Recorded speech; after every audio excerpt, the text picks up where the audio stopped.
جی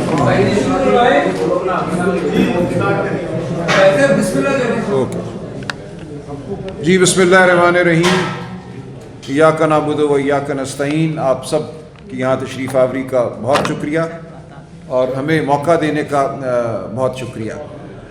آج آپ سب جانتے ہیں ایک قیامت کا سماں ہے، پاکستان کی تاریخ کی سب سے بڑی بڑھوتری کی گئی ہے پیٹرول اور ڈیزل کی قیمتوں میں۔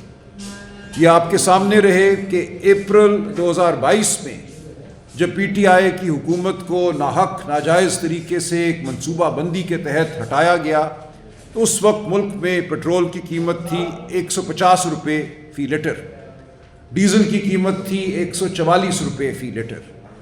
آج پیٹرول ہو گیا ہے 458 روپے اور ڈیزل ہو گیا ہے 520 روپے۔ یہ اتنی خوفناک بڑھاوا ہے، ایسا خوفناک بڑھاوا ہے جس کا اثر آپ دیکھیں گے ہماری پوری معیشت پر، آپ کے گھروں پر، ہماری زندگیوں پر قیامت ڈھائے گا۔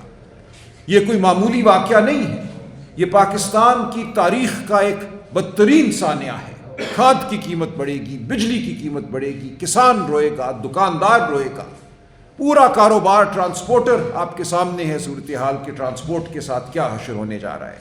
آپ کو کام پہ جانا دشوار ہوگا، نوکری پہ جانا دشوار ہوگا، کسان کو اپنی فصل لے کر مارکیٹ تک آنا ناممکن ہوگا۔ تو پورا نظام جو ہے اس مملکت کا، اس مملکت کی جو معیشت ہے، جو خون ہے اس مملکت کا، اس مملکت کی معیشت کا، اس پر ڈاکہ ڈالا گیا ہے۔ اس کو بند کرنے کی یہ سازش ہے، اور ایک لمحے کے لیے یہ نہ سمجھیے کہ یہ ناگزیر تھا۔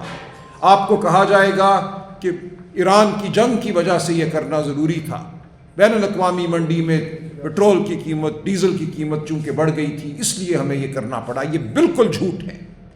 جو انکریز کی گئی ہے، جو مہنگائی کی گئی ہے، جو قیمتوں میں اضافہ کیا گیا ہے، یہ اس پورے خطے میں سب سے زیادہ ہے۔ بھارت میں ایسا نہیں ہوا، نیپال میں ایسا نہیں ہوا، سری لنکا میں ایسا نہیں ہوا، بنگلہ دیش میں ایسا نہیں ہوا۔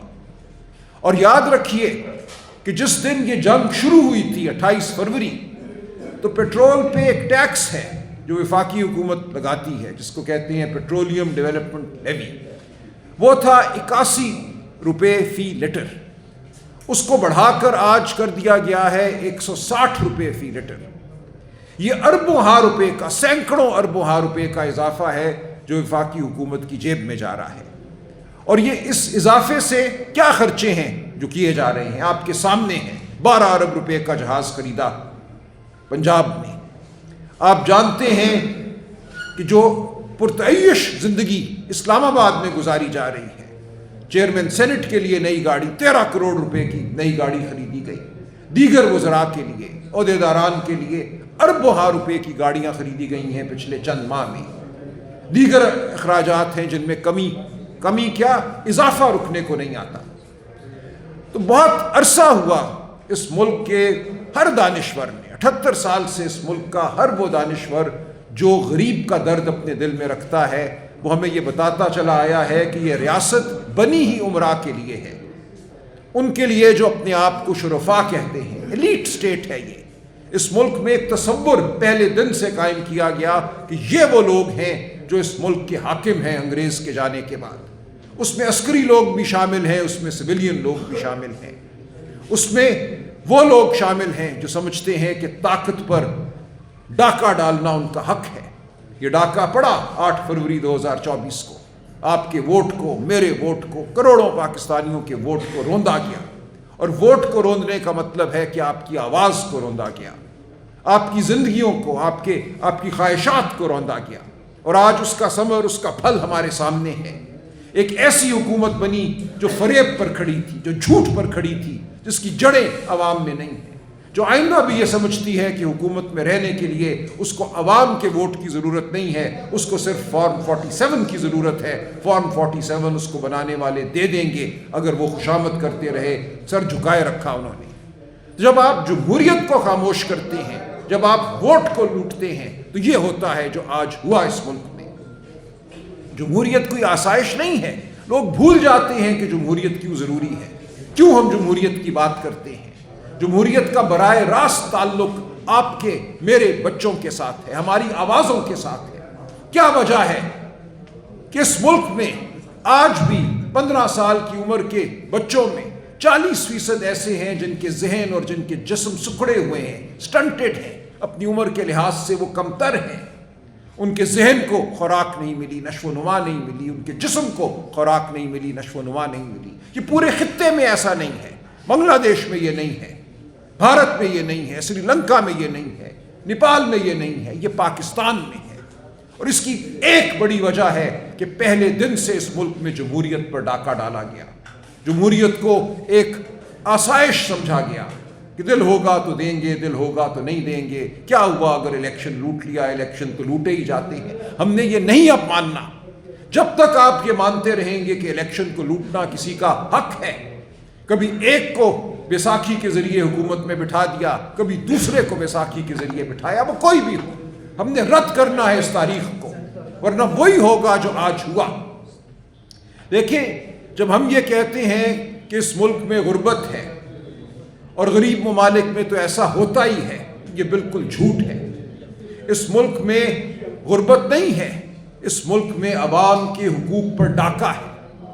اس ملک کو اس طرح مرتب کیا گیا، اس ملک کی معاشی پالیسیوں کو اس طرح مرتب کیا گیا کہ مزدور بے زبان رہے، ٹریڈ یونینز کو ایک منصوبے کے تحت پامال کیا گیا، خاموش کرایا گیا، کسانوں کی تنظیمیں نہیں بننے دی گئیں۔ جب ہم یہ کہتے ہیں کہ سیاست ضروری نہیں ہے، ریاست ضروری ہے، تو یہ بالکل ایک لغو بیانیہ ہے۔ جس ریاست میں سیاست نہیں ہوتی، جس ریاست میں آواز بلند کرنا جرم بن جاتا ہے، مزدور کی آواز، غریب کی آواز، کسان کی آواز، دکاندار کی آواز، جس ملک میں ان آوازوں کو محض سیاست کہا جاتا ہے، اس ملک میں جبر کا نظام ہوتا ہے۔ وہ نظام ہوتا ہے جو آپ کے گھروں کو پامال کرتا ہے، چادر چار دیواری کو پامال کرتا ہے، معیشت میں پیٹرول بم اور ڈیزل بم آپ پر مارتا ہے۔ تو یہی سب کچھ ہو رہا ہے ہمارے سامنے۔ ایک فریب پر کھڑے نظام نے آج ایک بار پھر آپ پر، آپ کی معیشت پر، آپ کے حقوق پر ڈاکہ ڈالا ہے۔ تو ہم ہرگز اس ڈاکے کو قبول نہیں کریں گے۔ پاکستان تحریک انصاف اس ملک کی بڑی اکثریت کی نمائندہ جماعت ہے۔ ہمارے ساتھ ہمارے اتحادی وہ ہیں جو غریب کا درد اپنے دلوں میں رکھتے ہیں۔ تحریک تحفظ آئین پاکستان کے پلیٹ فارم پر ہر مسلک، ہر فرقے، ہر نسل، ہر رنگ کے لوگ موجود ہیں۔ پورا پاکستان آج تحریک تحفظ آئین پاکستان کے پلیٹ فارم پر آپ کے سامنے موجود ہے، اور ہم اب آگے بڑھیں گے۔ پی ٹی آئی اس پلیٹ فارم کی سب سے بڑی طاقت ہے۔ ہم نے اپنا فرض نبھانا ہے۔ آپ نے جو اعتماد عمران خان پہ کیا ہے، اور عمران خان جس لیے آج تک جیل میں ہے، وہ نہیں کرتا ڈیل، وہ نہیں ہٹتا اپنے موقف سے پیچھے۔ اس کا موقف بالکل بلا شک اب یہ ہے، کسی شک و شبے سے بالا تر یہ ہے کہ حاکمیت اس ملک میں عوام کی ہوگی، حاکمیت اعلیٰ اللہ تعالیٰ کی ہے، لیکن زمین کے معاملات جو ہیں وہ عوام اور عوام کے نمائندے طے کریں گے۔ عوام کے نمائندے یہ طے کریں گے کہ ہماری معیشت کیا ہوگی، عوام کے نمائندے یہ طے کریں گے کہ ہم نے کس پر کیا ٹیکس لگانا ہے۔ یاد رکھیے، آج اس ملک میں ہر سال جو بجٹ بنتا ہے، اس کا ایک بہت بڑا حصہ ان ٹیکسوں پر مشتمل ہے جن کا بوجھ غریب پر زیادہ پڑتا ہے۔ وہ سیلز ٹیکس ہو، وہ کسٹمز ڈیوٹی ہو، وہ ایکسائز ڈیوٹی ہو۔ ایک ٹوتھ پیسٹ وہ ایک سفید پوش تنخواہ دار خریدے یا ایک وہ ارب پتی خریدے، اس پر ایک ہی ٹیکس ہے۔ اس کو ہم اصطلاح میں کہتے ہیں ریگریسو ٹیکسیشن، یعنی ایسی ٹیکسیشن جو غریب پر وہ بوجھ ڈالتی ہے جو اس کی استطاعت سے زیادہ ہے، اور امیر پر وہ بوجھ ڈالتی ہے جو اس کی استطاعت سے بہت کم ہے۔ اس کا مقصد ہی یہ ہوتا ہے کہ امیر کو آسائش دی جائے۔ انڈائریکٹ ٹیکسز کو، یا یہ جو بالواسطہ ٹیکس ہیں، ان کو پوری دنیا میں عوام دشمن سمجھا جاتا ہے۔ ہمارے ملک میں آج بجٹ کا بہت بڑا حصہ، 70% حصہ جو ہے وہ ایسے ٹیکسوں پر مشتمل ہے جو غریب دشمن ہیں، جو انڈائریکٹ ٹیکسز ہیں۔ اور کیا وجہ ہے کہ انکم ٹیکس، جس میں آپ امیر سے اس کی حیثیت کے مطابق ٹیکس لیتے ہیں، آپ کہتے ہیں تمہاری آمدن زیادہ ہے تو تم ٹیکس بھی زیادہ دو گے۔ غریب سے اگر ہم 5%، 80,000 روپے یا لاکھ روپے یا 2 لاکھ روپے کمانے والے سے اگر ہم 10% ٹیکس لیتے ہیں، تو جو 2 کروڑ